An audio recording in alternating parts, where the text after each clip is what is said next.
మా ప్రయాణాలు ప్రభువా, కాన్ఫరెన్స్లు, కన్వెన్షన్స్ అన్నీ కూడా నీ దయగల చేతులకు అప్పగిస్తూ మా ప్రతి అవసరాన్ని తీర్చడానికి ప్రభువా నీకు ఉన్న ప్రణాళికను బట్టి నీకు స్తోత్రాలు చెల్లిస్తున్నా. మా ప్రియులు తమ గుప్పిలు తెరిచి నీ పరిచర్య కోసం అప్పగించిన ప్రతి కానుకను వాళ్ళు ఎంత ఇస్తున్నారని కాదు, కానీ ఏ హృదయంతో ఇస్తున్నారో నువ్వు చూసే దేవుడు నాయన.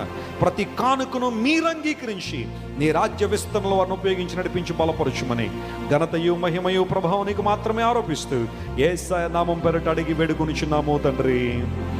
మన తండ్రి అయిన దేవుని యొక్క ప్రేమ, ప్రభు అని యేసుక్రీస్తు వారి యొక్క కృప, పరిశుద్ధాత్మ దేవుని యొక్క అన్యోన్య సహవాసము, ఆశీర్వాదం, ఆదరణ ఈ ఆరాధనలో పాల్గొన్న దేవుని బిడ్డలందరికీ, ఆన్లైన్లో కనెక్ట్ అయిన వారికి కూడా సదాకాలము తోడై నడిపించును గాక. గట్టిగా చెప్దాం amen. One more time amen. ఒకసారి మీ ప్రక్క వారు తిరగండి. ఒకసారి turn to your neighbour and Sheikh the hand. వారి చేతికి షేక్ హ్యాండ్ ఇవ్వండి. మళ్ళీ కలుద్దాం అని చెప్పండి.